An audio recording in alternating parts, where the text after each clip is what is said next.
नमस्कार दोस्तों। क्या यह कंपनी आने वाले समय में अच्छा रिटर्न्स दे सकती है? कहीं कंपनी पर कोई बड़ा कर्ज तो नहीं रहा हुआ? क्या कंपनी नुकसान में तो नहीं चल रही? क्या समय के साथ कंपनी में से बड़े इन्वेस्टर बाहर तो नहीं निकल रहे? इन सवालों के जवाबों के लिए हमें कंपनी के पिछले कुछ सालों की रिपोर्ट्स का अवलोकन करना होगा।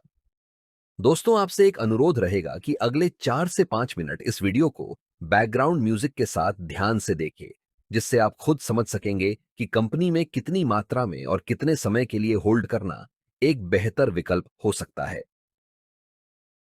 यह कंपनी की प्रोफाइल है, जिसमें कंपनी की मार्केट कैप वैल्यू और अन्य चीजों को दर्शाया गया है।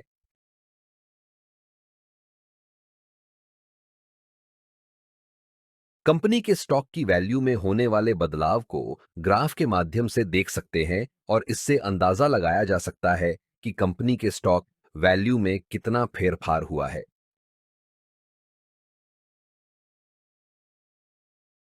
अब यहां पर कंपनी ने पिछले 1 साल में, पिछले 5 सालों में और शुरुआत से अभी तक कितना रिटर्न्स दिया है वह दर्शाया गया है।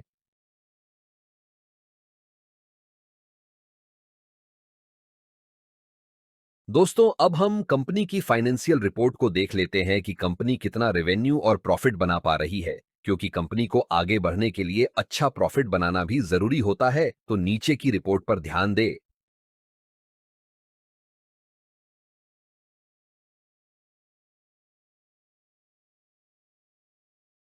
नीचे कंपनी की ईपीएस यानी अर्निंग्स पर शेयर की रिपोर्ट दी गई है, जो कि अगर लगातार बढ़ रही है तो अच्छा माना जाता है, तो इसका अवलोकन करें।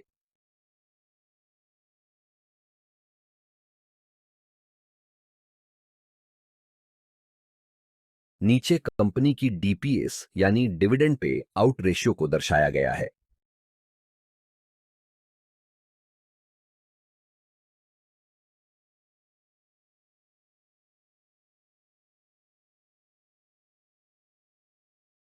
नीचे कंपनी की एसेट्स रिपोर्ट यानी कंपनी की संपत्ति की कीमत में होने वाले बदलाव को दर्शाया गया है, जिससे हम यह समझेंगे कि कंपनी समय के साथ अपनी संपत्ति को बढ़ा रही है या कम कर रही है।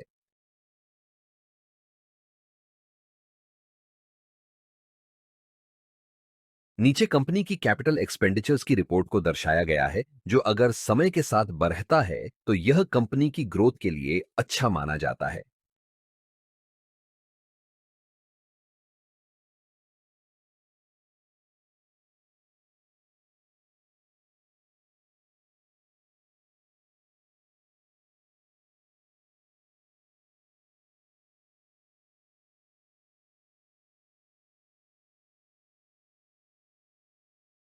नीचे कंपनी की फ्री कैश फ्लो की रिपोर्ट को दर्शाया गया है। नीचे कंपनी के द्वारा दिए गए पिछले 5 डिविडेंड की रिपोर्ट्स का अवलोकन करें और जाने कि कंपनी डिविडेंड के मामले में कैसी रही हुई है।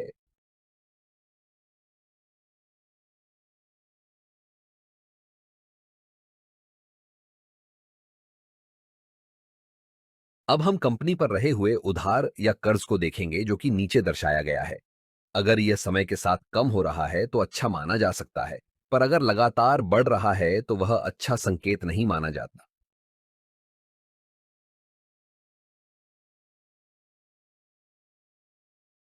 नीचे कंपनी के पास रहे हुए स्टॉक की मात्रा को देखा जा सकते हैं और उसके साथ साथ यह भी देखना जरूरी है कि कहीं कंपनी ने अपने स्टॉक को गिरवी तो नहीं रखा हुआ। अगर रखा भी है तो कितनी मात्रा में रखा गया है। कंपनी में म्यूचुअल फंड्स के द्वारा की गई होल्डिंग को नीचे दर्शाया गया है।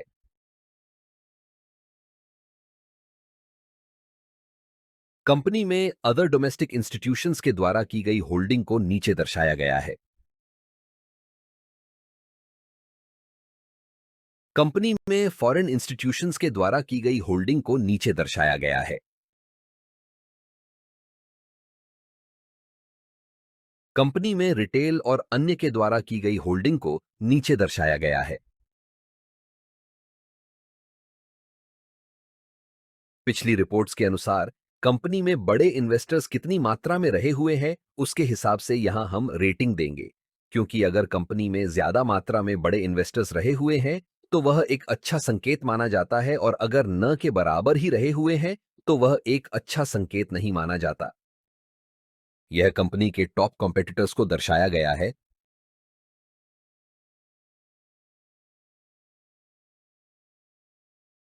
कंपनी में कुछ पॉपुलर प्लेटफॉर्म के द्वारा बताए गए रिस्क को नीचे दर्शाया गया है।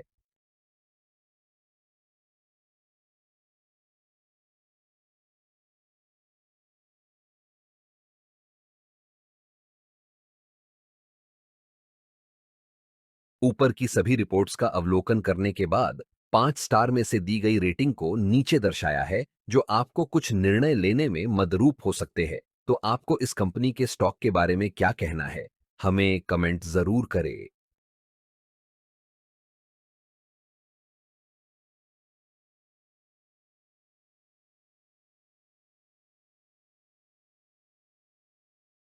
दोस्तों, अगर आप स्टॉक मार्केट को अच्छी तरह समझना चाहते हैं तो नीचे दी गई किताबें आपको काफी मददरूप होगी, और यह आपको ढूंढने की भी जरूरत नहीं पड़ेगी, क्योंकि आप इनको डिस्क्रिप्शन में दी गई अमेजन की लिंक से डायरेक्ट खरीद सकते हैं।